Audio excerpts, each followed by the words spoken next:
comment vous avez trouvé ce courage-là de continuer, de terminer ce projet? C'était lourd. C'était lourd. À chaque répétition, il y a une personne qui craquait. On va dire, la première répétition, c'est Ève, la deuxième répétition, c'est moi, la troisième, et puis les esprits étaient très tendus parce que c'était très difficile. Mais on se devait de se donner de la force à cause des nouveaux. C'était pas facile pour eux, surtout celui qui incarnait le rôle de Stéphane sur la pièce. C'était pas du tout évident.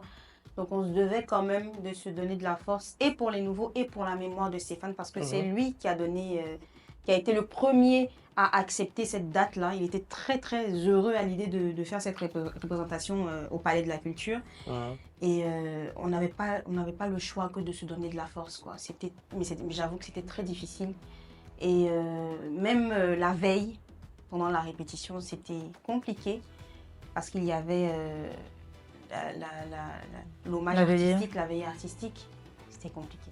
Et le lendemain, enfin le jour J, on a dit, bon les gars, on fracasse tout pour Stéphane. Hein. On s'est donné de la force.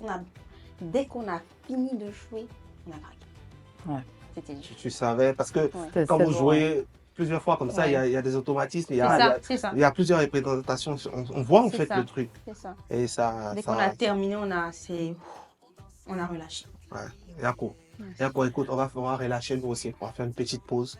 Parce que c'est beaucoup d'émotions tout ça. Nadia, souvent, elle en haut, elle en bas.